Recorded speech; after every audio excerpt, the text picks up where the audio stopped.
Welcome to Tag Talks Happy Hour with Ajit Kara. One part small talk, all parts real talk. This is the part of the day when Ajit gets to know the people behind the job titles at Tag.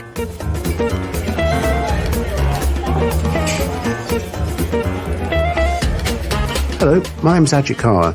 Welcome to my happy hour. I decided to do this series of podcasts because many people have heard me say a number of times over that the biggest asset that I believe Tag has is its people. So I wanted to do a series of podcasts to really understand what makes those folks tick, what makes them fabulous people, and just spend some time with them. So welcome again to my happy hour. I'm joined today by a wonderful human being called Andrew Hall. He's our VP of Business Development in our craft business. He's come all the way from California, so I'm very much looking forward to spending some time with him. I'm also joined by Kaylie Stansfield, our producer. Hey, Kaylie, how are you doing? I'm well, Ajit. How are you? Not too bad.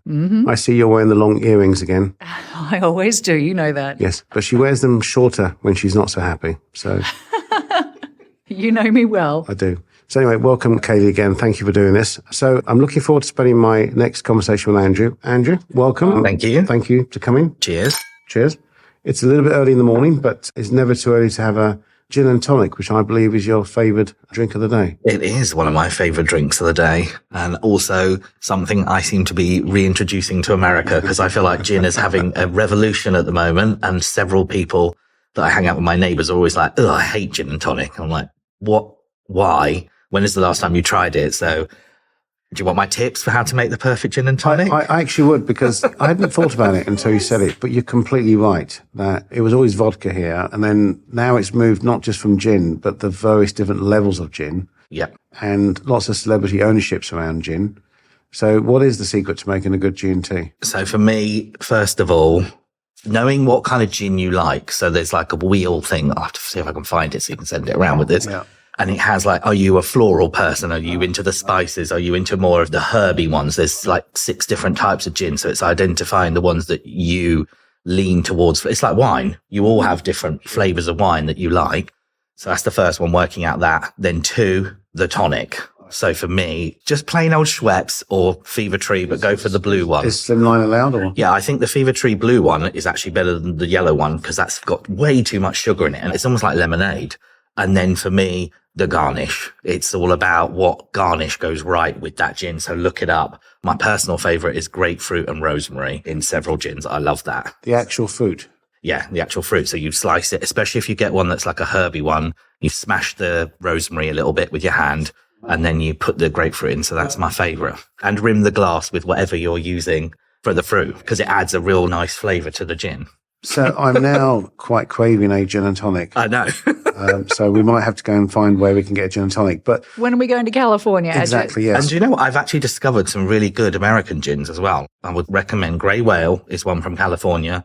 Mulholland is like a rip-off of Hendrick's gin, really cucumbery, and Amass. There's 3 made in California that are amazing. But I did have, I can't remember where I was because we had quite a lot of it, but I had a Japanese gin. Oh yeah, like the Roku is one, and I've had another one. That was astonishingly expensive, but very, very nice. Back to you. Yeah, obviously the folks on the call can tell that you have a British accent. Yeah. So where are you from, Andrew? So I'm originally from a place called Chichester in West Sussex. I know it well. I'm the original Duke of Sussex. There you go. But yeah, so that's where I grew up. I was there till I was about 18, and then I went away to university and then moved to London, where I spent, I think it was 21 years before finally I moved to LA. It's almost 3 years to the day soon, in a week's time. I remember when that happened. It was actually a leap of faith because you moved just before lockdown, if I remember. Mm-hmm. And having moved continents, it's not an easy thing to upload and leave your friends and family behind and come to another country. And you did it just before COVID and then went straight into a apartment and didn't leave that apartment for quite a considerable time. Yeah. So probably the first, it was 9 months, I think it was. And I felt like a hotel because obviously everyone's like, oh, California, I'll come visit that. So I literally had just a constant stream of visitors. Yeah. So then I would meet local people and they'd be like, oh, let's do something. And I'm like, oh, I can't because I've got somebody else visiting me. So I feel like I didn't really make that many local friends. And then lockdown started. And then after, I think it was like the first 4 months, you could interact outdoors, and we have these like shared barbecue pits in the complex I live in. So I met several people at the barbecues, and now I've got my own local. So in a way, I know it sounds bad, but lockdown for me was actually a positive thing because it made me actually meet local people and have my own set of friends now that I have in the area. So for me, it actually was as good as it can be. No, I totally understand that. And it's actually brought a lot of communities together. And I think lots of people, we found their families as well. When you're spending a lot of time with family, you realise the good and the slight bad when you're stuck with them for a long time. Now, from my own personal experience, for me, it was 14 months. Yeah. And by 14 months, at the 14th month mark, and I came here for 2 to 3 years to comment, I fell in love with the country and realised that I wasn't going back. And I obviously didn't tell my mum and dad because they kept hoping I was going to come back. But in 14 months, I knew. Kaylie, what was your month that you knew that you weren't going to go back? I think when I arrived here, I knew I wasn't going back. But at the 18-month mark, I thought, yes, this feels like home. Right. So have you made that conclusion yet? Because you've been 3 years now and you seem very happy, but has that crossed your mind? I mean, have you fallen in love with this country and decided not to go back, or? I don't know yet. I think, I met my partner, my boyfriend, here about a year ago. So that certainly changed my mind. I think it was during lockdown, there was a period where I was definitely like, do you know what? I'm getting to the verge of I'm sick of this. Do I really want to? And then I started making my friends. So I think for me, it's been more like after the 2-year period, because then I started to have my own life here. And now that I've met him, I don't know what will happen. Who knows? I don't have a crystal ball, but certainly at the moment, I'm loving it. And I always feel like when people come from home, they're like, God, your life here is amazing. Why on earth would you ever want to come back? And then it kind of reinvigorates you to feel like, yeah, you're right, actually. But I mean, I do love, I have to say, LA at first, when someone said the idea of moving, I was like, really? I don't know. I hear lots of negative things about it. Yeah. But the more I've lived there, the more I just love it, because the range of scenery, the stuff that's on your doorstep that you can do. This is an amazing country for sure. And hence I fell in love with it. But what are the 3 things that you miss from good old Blighty? A sausage roll, 100% is number one. Number one answer. When I went back at Christmas, I think I had one every day. What else do I miss from home? Oh, I'll leave the witness then. Shall I tell you my top 3? Number 1 is chocolate. True. Number 2 is British back bacon, albeit Danish. Oh, yes. Yeah. And number 3 is Marmite. And many of the people on the phone will be saying, what the phone? They're cool. Many people will be saying, what's Marmite? But it's how would you describe Marmite? Is it a kind of yeast extract? It's a yeast extract, but I always, whenever I think of Marmite, and when someone doesn't know, I get the vision of my German student friend that once came when I was younger, and he was like, what is this earwax on toast? He's like, it is disgusting. But yeah, you can actually buy that in my local supermarket, really? But it's really expensive. It's like $10 a jar, but yeah, I love that. But I would say for me, my family would have to be one of the things I miss at home. I forgot to mention that. Oh, yeah, and my family. Yeah, obviously, I love the family. I would say the other thing is that ability to just travel to Europe, because it is so close. And this is going to sound bad, but obviously the difference between American cities is not that dramatic if you compare it from going from London to Paris to Athens to Berlin. They are very, very different places. And I love that about home, that you can do that. No, actually on to that, because travel is quite important to you. So from a young person, you went to university and then travel kicked in. What caused that? Because you've travelled around, and tell me a bit more about why you like to travel and what's been your highlight. So I think my granny is German. So I was always fascinated from a young age. I would be like, talk to me in German, Granny. And I wouldn't have a clue what she was saying to me. Your earlier German accent should have been better then. Yeah. So I was always fascinated by foreign languages and understanding that. And then basically, I think I went on a school exchange to Germany, and I did one to France. And then that was it. That's what kind of set me off of there's all these different cultures, different food, how they do different things, and learning about it. So that's kind of really what's inspired my love of travel. And I was lucky enough to live abroad when I did my degree. So I lived in France, Paris for 6 months, and then I lived in Bavaria for 6 months as part of my degree. And do you think that's changed your outlook? Because I do think that I love traveling too. I encourage a lot of my team and folks to travel as much as they can because it broadens the mind. Yeah. Do you think it's changed your outlook, your view of people and cultures and different ways of doing things? Yeah, I think it makes you more open to seeing how other people do things. You grow up in your own bubble. You're used to how things are done, how you know, and opening your mind to everybody has a different way of no one's wrong, no one's right. But I think for me, the biggest difference is it gave me more confidence, because unbelievably, I was quite shy when I was younger. And then I remember when I went to France, my town is tiny. I'd never been to a city of that size. And I didn't do the Erasmus place where you got given everything on a plate and you went with your group of friends. I was like, no, I want to go to one that's off book, if you like. So I chose Paris because someone was like, you have the choice to go there. Why wouldn't you go there? It's amazing. And I'd never been. And I always remember took the flight, getting out of the metro and just literally almost thinking, what the hell have I done? And this old man could see and he was like, are you lost? Are you looking for the hostel? I was like, yeah. And he kind of took me. And this was the day, God, this is going to make me sound old, the day before mobile phones. And I was trying to find my own accommodation for a week. And I remember phoning my parents and my dad was like, I'm going to come out there. I said, no, you will not, because I wanted to do it for myself. And that really kind of made me realize I can do anything for myself. And so then that's why like moving to this country from over there didn't faze me. I have this conversation with my children, and they're much older now, but they don't understand. They sort of grew up, phones were coming in when they were in their sort of young teenage years, and so they kind of only understood that. And when you talk about stories around when I would go out, my parents may or may not see me till the next day, and there's no communication at all. And we as a family now, we're continually texting each other. We're here, we're over there, we're safe. And they don't understand a world when you don't have that security blanket around you. Yeah. I'm not entirely sure what I'm saying here, but I also think it's like, does it make them a bit more independent, or does it make them a little bit more insular around that environment? And I don't know what the right answer here is, but I'm just interested in your thoughts on that, because it does define you when you have to survive on your own. You have to find your own way. You're not going to get Google Maps to take you down the street. You're going to have to ask someone. You're going to have to work it out yourself. And I always try where possible not to use sat nav, because I think it helps my mind work out where I'm going. And I just sometimes worry that we're too dependent on the tools and the technologies, and therefore it makes us a little bit less effective on our own. Yeah. I mean, I do think for me, travel's all about just some of the best travel experiences I've had have not been planned. And when you're obsessed with your mobile phone and your Instagram picture and you're following a list, you forget to just let go and don't look. I try to put the thing away and put it in a safe if I go somewhere on holiday, so that I can try and enjoy the experience and not be glued to that thing, because I do find that kind of takes over your life a little bit. I once got called out by my wife. I went to Moscow on business, and there was the sort of trip from the airport to the hotel in downtown Moscow. I got to the hotel and I called my wife and she said, what was Moscow like? And I said, I don't know, because I was on in those days, BlackBerry in the entire trip. And she said, are you an idiot? You know, you must put your phone down and absorb the environment that you're in. So I try to do it where I can. Yeah, I would agree. Yeah, like try to turn it off, or I don't know. I mean, I get it. The people are now obsessed with being connected 24/7. Yeah. But yeah, it kind of takes away from the experience. And that's for me, like just wandering around. Sometimes you just discover a square, or you discover something that you're like, ooh, what's this?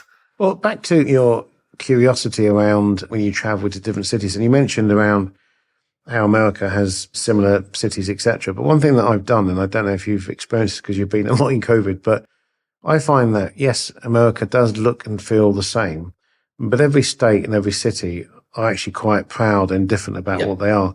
And I always enjoy going to a city and saying, so tell me, what is this city famous for? And there's always three things, like, they've got the local celebrity stuff here, or they've got this particular bourbon beer when I was in Louisville. There's always something that they're pretty special and excited about, or popcorn of a variety of here. There's always something. Have you found that here as well? To be fair, I haven't really done that much traveling outside of California yet. So that's where it's a big state. It's a massive state. That's why last year I was like, right, for my holiday, I want to go somewhere outside of California. So I haven't really done that much. I've only really done New York, Chicago, Seattle, and that's been it. So I haven't experienced that yet. Although weirdly, I have a map above my gin bar in my house, which is a map of America, because I was sick to death. And when someone would say, oh, Iowa, I'd be like, I know it's in the middle somewhere, but I don't know where. And on each of the states, it's got some little symbols that I think are the flower, the animal, or whatever. So when someone says the whatever state, I'm like, oh yeah, that's that thing on that picture. Well, when you become a citizen, because I predict you will be, like me and Kaylie have done, you'll have to learn your 120 questions around the Constitution, which we had to do. And we passed, Kaylie, didn't we? Yeah, we sure did. I'm not sure I can remember the answers to any of the questions, though. Could you remember the answers? I'll come to you. Back to you as a young man, before I come back to how you got into this industry and what you're doing. So you love to travel. Mm-hmm. I'm also conscious of your more youthful aspirations. So I was quite fascinated, because I find this one fascinating. Like, what did you want to be when you were a young boy? So I always loved dance. So I wanted to be a dancer. And I did actually do ballet lessons for a while. But then as soon as people found out, it was like a boy doing ballet, like you just got Billy Elliot. Yeah. And I still love dancing. As soon as there's any music, I find when I listen to music, people are like, oh, I love the lyrics. And I'm like, I didn't hear the lyrics. I hear the beat. I hear the rhythm. That's what I'm into. Yeah. So yeah, I was. So whilst we have been out drinking, I've not seen you move yet. So have you still got some rhythm in you? So I have a little bit, although I've done my back in a little bit, and I'm like not allowed to at the moment. Although that's what my boyfriend goes to me. He's like, Shakira, no. I would love to see you dance actually, and I think you'd be pretty good. I think I've said on prior podcasts, I literally don't have a rhythm or musical tone in me. And I'm told by my family that when I do attempt to dance that I should stop because it's not good. So I'm looking forward to seeing you have a bit of Next time we're out, we'll have some drinks and I'll throw some shapes for you. But did you do any ballet lessons? Well, I did lessons, yes. I did some lessons. But to be honest with you, in the beginning, you don't really do. A lot of it is just the movements and learning the steps. And it's hard work. Did you do it, Kaylie? I did ballet for about 6 years or so, but I was also doing music at the time, and it came to a point where I had to make a decision of one over the other. And there was a time when if you were too tall in ballet, then you didn't really have a career. So I chose music. Wow. That's an astonishing skill, that really is. Yeah, I did the same. I then kind of went into doing more music stuff because I was in the orchestra. I did the piano, and I did all that stuff when I was at school as well. Wow. What a talent. And have you kept up with the musical side? No, I can always remember doing the grade, I don't know how they do it here, but you have grade system in the UK. And I never forget going for my first grade test, and it was in this big grand house with giant piano, and he's sitting behind the desk. It's the first ever test I can remember doing. And I remember him pressing the key and be like, I want you to sing this note. And I was like, my throat was so dry, and I was like, anyway, let's try something lower, shall we? And I was still like, anyway, okay, let's just forget about that. Let's count the music, shall we, instead? Speaking of piano and music then, so your claim to fame is that you have met Sir Elton John. Oh, yeah, I have. Tell me about that. That's interesting. So this is when I worked at Getty Images at the time, and it was kind of a friend of a friend used to organise his white ball that he has every year to raise money for his HIV charity. And he rings up and says, oh, this year it's got a Venice theme. Can you sell me some images like at a discounted rate to do these big backdrops? So I sold them to him and I didn't think anything more of it. And then he rings me and he says, oh, he normally always likes to do a thank you gift present thing for the suppliers. And he's done dinners at his house. But he said, but this year he's so busy.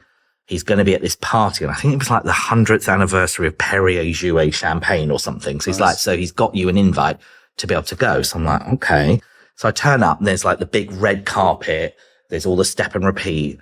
And I get out my taxi and all these paparazzi turn. And they're like, oh, you'll know what. So I'm like, okay. And then I go into this party and it's just, people here won't know them. They're all like television personalities from the UK. And I get introduced to him and I chat to him. But my favorite memory from that is the Heat magazine is like a trashy magazine, I suppose like People magazine or something in the UK. And there's these two girl group members standing kind of side by side, but giving each other evils. Yeah. And this photographer walks up and he's like, oh, can I get a shot? And they're like, yes, of course. And they put their arm around each other, take the shot. And it's literally taken, they kind of like, get off me.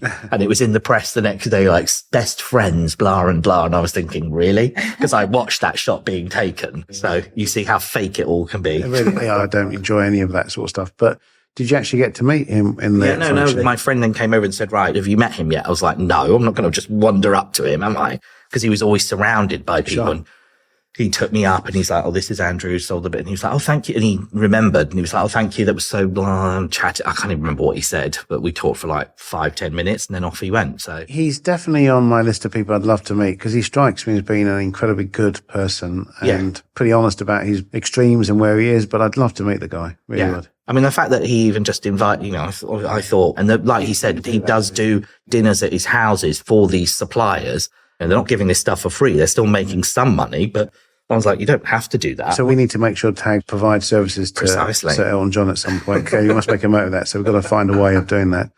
So how did you drop into this industry then? It's kind of like a movement. Was it like you were in Getty Images? I can see a link there. But how did you get into our industry? Wow. So I did recruitment for a while.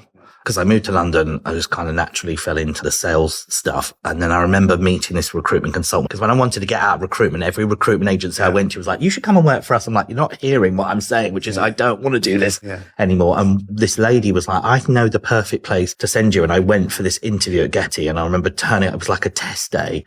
And I'd wore a suit and nobody, because I was used to recruitment and a lot of our clients were banking. And I'm like, I don't belong in here. And I was the only one who got a call back. And then I worked there for 5 years, moved to Corbis for 7, who were their rival. And then when I left, my friend who used to work at Getty then became a recruitment consultant. There's a theme here. Yeah, and she was the one that said, oh, I've got this company called Taylor James. Would you like to go and interview? And obviously, because the clients are very similar agencies, and I knew a lot of them in London, that's how I ended up in this business. And you've been here since then, so... Yeah, so I've been here, was it 7 or 8 years? I can't remember. No, yeah. That's wonderful.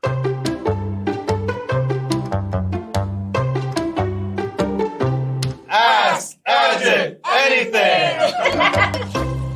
So, Andrew, thank you for your time.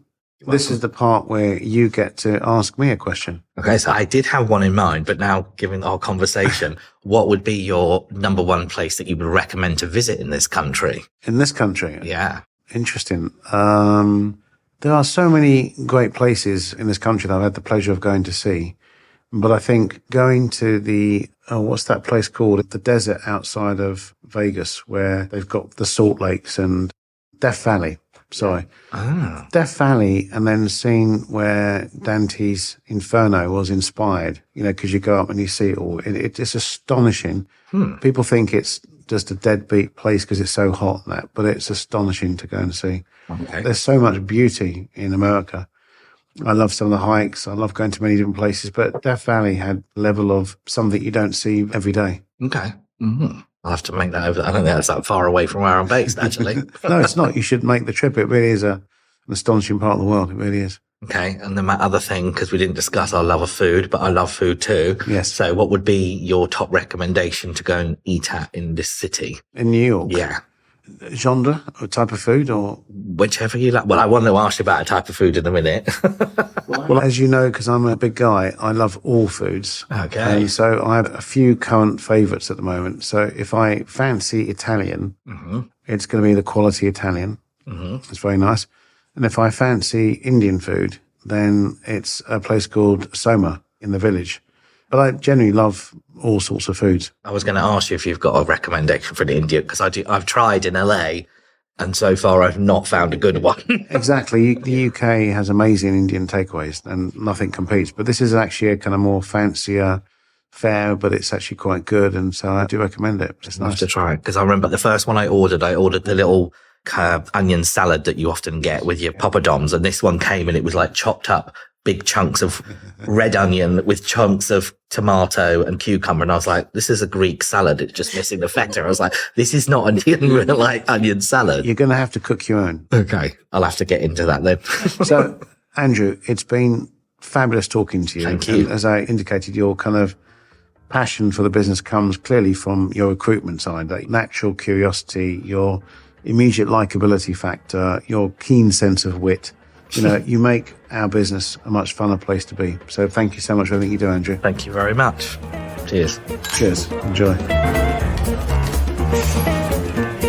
Join us soon for another episode of Tag Talks Happy Hour with Ajit Kara and learn more about the people behind the job titles at Tag.